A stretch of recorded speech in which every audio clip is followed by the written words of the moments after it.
من قام رمضان إيمانا واحتسابا غفر له ما تقدم من ذنبه صدق الله وصدق رسول الله صلى الله عليه وسلم. Yang sama kita hormati dan kita muliakan Ketua DKM Masjid Darul Hasan, Guru kita Mukarram Ustaz Bapak Haji Edi, dan seluruh jajaran pengurusnya yang mohon maaf saya nggak sebutin namanya satu persatu, namun insya Allah tidak mengurangi hormat, ta'zim dan mahabbah saya. Saya yakin hadir di masjid ini orang-orang yang dimuliakan Allah Subhanahu wa Ta'ala. Puji syukur kehadirat Allah pada malam hari ini. Atas izin Allah kita sama-sama dapat melaksanakan sholat isya, dan kita insya Allah nanti akan lanjutkan dengan sholat tarawih dan sholat witir malam yang ke-27. Sebelumnya saya minta maaf kepada jamaah, malam hari ini kondisi badan saya memang lagi kurang fit, jadi minta doanya biar saya sehat walafiat. Salawat ma'asalam semoga senantiasa tercurah limpahkan ke haribahan junjungan alam Sayyidina Muhammad sallallahu alaihi wasallam minal dhulumati ilal nur.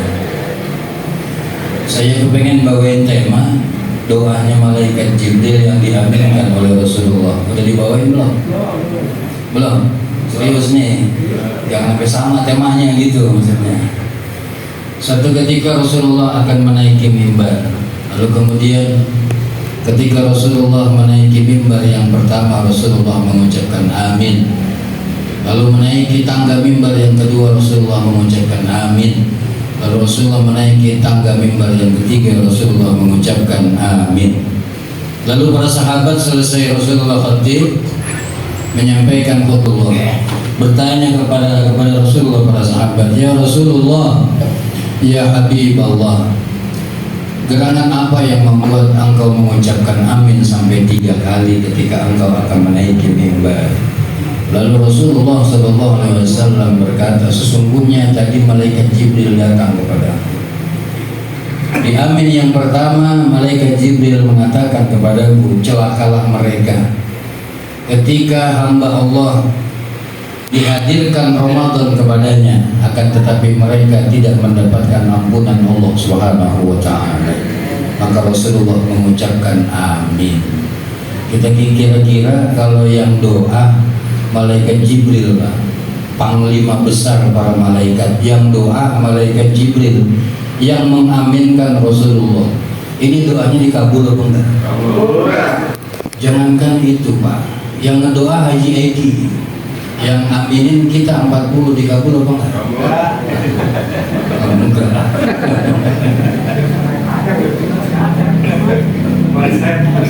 Itu yang ngomong kagak kayaknya sentimen sama Haji Edi itu. Ini yang berdoa malaikat Jibril yang mengaminkan Rasulullah sallallahu alaihi. Celakalah mereka hamba Allah yang ketika Ramadan dihadirkan kepadanya tapi mereka tidak mendapatkan ampunan Allah Subhanahu wa Ta'ala. Mereka tergolong orang-orang yang celaka. Yang celaka berarti orang yang sangat merugi. Kenapa? Karena di bulan suci Ramadan ini dikatakan syahrul maghfirah, bulan penuh ampunan Allah Subhanahu. Kudu kita dapat ampunan Allah. Amin Pak. Amin. Amin aja pakai disuruh. Ini kira-kira dari malam pertama sampai malam ke-27, kira-kira kita udah dapat ampunan Allah atau belum? Insya Allah. Ada yang udah merasa diampuni sama Allah belum? Ya Allah, rugi Pak kalau kita nggak dapat ampunan Allah. Ya, maka yang harus kita lakukan di bulan suci Ramadan ini, khususnya di 10 hari terakhir, uber ampunan Allah supaya kita dapat Lailatul Qadar. Ada yang tarawihnya udah mulai di mall-mall gara-gara ya. Iya, kalau saya yakin ini yang hadir tarawih sekarang ini udah pada beres urusan baju semua, udah beres semua. Yang kedua, ketika Rasulullah hendak menaiki anak tangga, Rasulullah mengucapkan amin. Malaikat Jibril berkata kepada Rasulullah, celakalah mereka ketika seorang anak dihadirkan kedua orang tuanya atau salah satu di antaranya, mereka tidak menyebabkan hadirnya orang tuanya menghantarkan dirinya ke dalam surganya Allah Subhanahu wa ta'ala.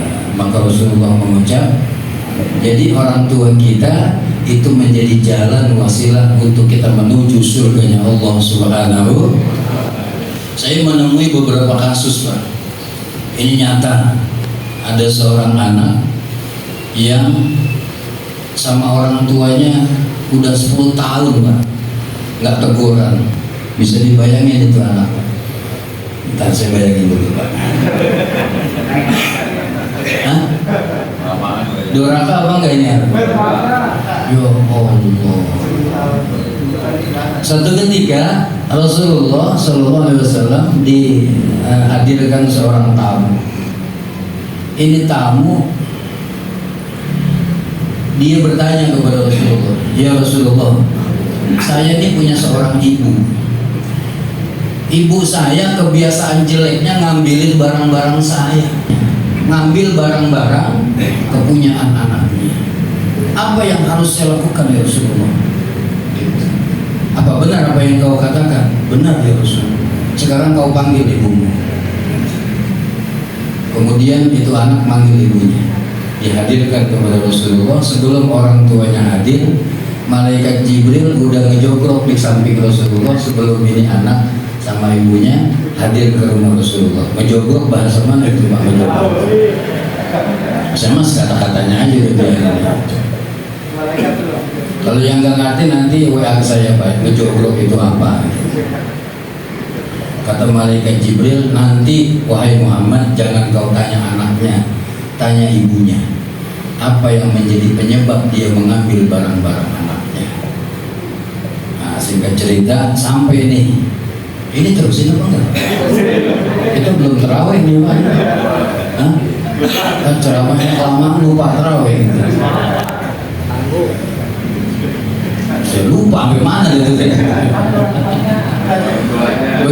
Begitu sampai ditanya, wahai ibu, apakah benar apa yang dikatakan oleh anakmu, engkau sering mengambil barang-barang miliknya? Benar ya Rasulullah, apa yang anakku sampaikan? Aku sering kali mengambil barang-barangnya. Oh,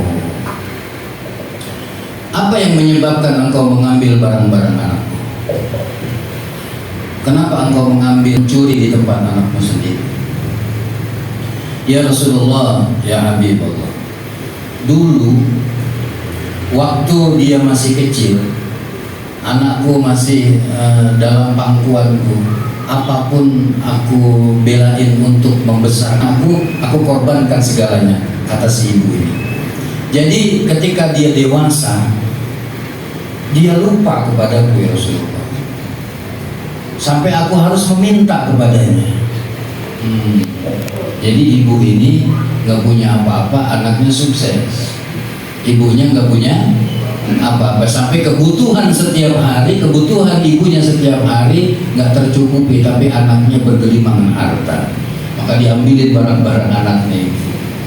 Lalu Rasulullah SAW berkata kepada anak ini, wahai seorang anak dari ibu,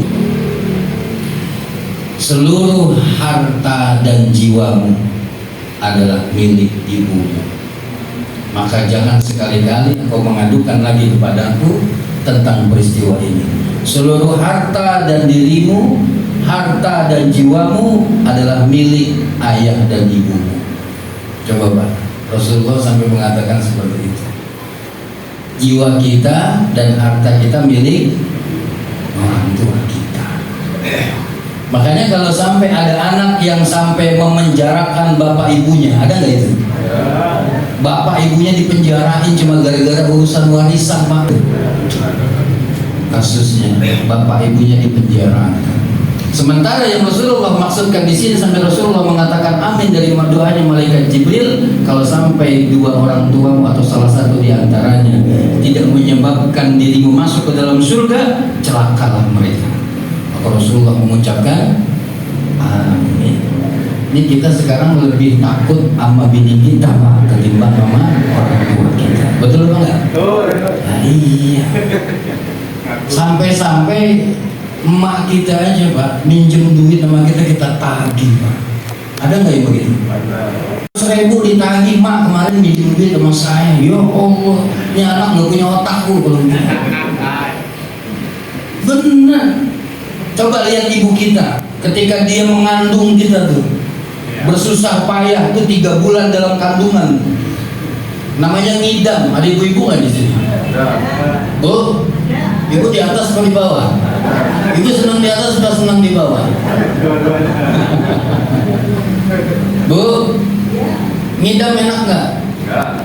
Nggak enak ngidam. Yo Allah. Istri saya itu kalau ngidam Pak, ada tukang bakso di depan rumah saya diusir Pak. Kenapa? Karena nggak mau nyium bau bakso. Ada yang kemarin tuh rada aneh tuh. Dia ibu-ibu kalau melihat orang yang kepalanya botak muntah Pak. Itu ngidamnya begitu. Ada yang begitu. Ada ya? Ini nggak ada unsur kesengajaan, maaf ya. Jadi ada ibu-ibu nyium bau bakso, ngeliat orang yang kepalanya botak, tapi ngeliat duit, nggak mungkin. Nggak ada yang begitu. Ini sekarang saya mau tanya nih, yang orang tuanya masih ada, angkat tangan coba mana?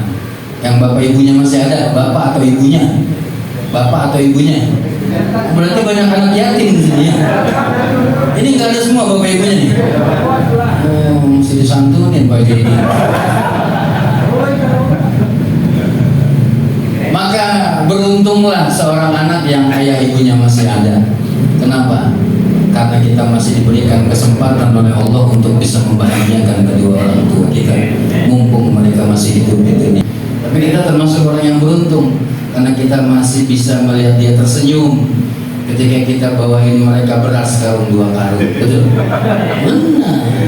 Makanya kemarin saya bilang, sampaikan di mana di sini kalau masalah takbir Ramadan itu ya, menjelang Ramadan bawain beras sekarung, karung 2 karung tuh.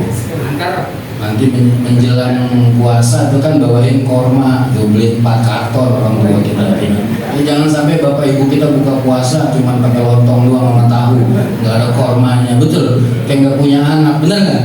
Nah nanti nih menjelang Lebaran yang masih punya orang tua, liatin baju koko orang tua kita. Jangan sampai bapak beliin kita baju koko, kebalik, anak mesti beliin orang tua gitu. Liatin gamisnya, kalau dia senang pakai. Tapi di sini saya gamis sudah dibeliin sama DKM sini ya. Baru gamisnya doang. Gitu. Sorban sama pici belum. Yang ketiga, yang terakhir, Malaikat Jibril berdoa, Rasulullah mengaminkan. Kata Malaikat Jibril, celakalah mereka ketika dia mendengar nama Nabi Muhammad SAW, tetapi dia tidak mau membaca salawat kepada baginda Nabi Muhammad SAW. Kata Jibril, ini tergolong orang yang celaka. Maka Rasulullah mengucapkan amin. Jadi kalau kita dengar nama Nabi disebut Rasulullah Muhammad SAW, maka kita baca salawat kepada Rasulullah, minimal baca salawat sallallahu ala Muhammad sallallahu alaihi wasallam, minimal itu. Kalau kita nggak baca, nanti kita tergolong orang yang celaka, kata Malaikat Jibril. Naudzubillahi min. Yang paling akhir di 10 hari, 3 hari bahkan mungkinnya terakhir di bulan suci Ramadan, ya, jangan tinggalkan bekas ibadah kita di bulan Ramadan. Jangan dibekasi. Ya, kalau kita kemarin baca Quran, ntar Ramadan telah berlalu, kita tinggal bekasnya doang. Udah nggak tadarus Quran lagi. Yang tadinya kita bisa biasa qiyamul lail, sholat tarawih, diganti dengan sholat tahajud gitu. Walaupun jam 11 kalau sholat tahajud nggak apa-apa, nggak mesti sepertiga malam. Ini karena kalau menurut Ustaz kemarin katanya sepertiga malam, dia nungguin ntar aja 2:30. Akhirnya tidur bangun 8:30 pagi gitu. Masih baik tahajud, udah sholat aja nggak apa-apa. Ganti tarawih kita dengan qiyamul lail, sholat tahajud. Jadi ada bekasnya. Nanti amalan yang kita kerjakan di bulan Ramadan, kita akan sampai ketemu lagi Ramadan tahun yang akan datang. Mudah-mudahan Allah panjangkan umur kita, sehatkan badan kita, berkahi rezeki kita, bisa menyelesaikan Ramadan dalam keadaan sehat walafiat, dalam keadaan iman dan takwa kepada Allah Subhanahu wa taala. Al-Fatihah. Alhamdulillahirabbil alamin. Iyyaka na'budu wa iyyaka nasta'in ihdinas siratal mustaqim siratal ladzina ghairil maghdubi 'alaihim waladdallin. Aqulu qouli hadza astaghfirullahaladzim li wa lakum. Assalamualaikum warahmatullahi wabarakatuh.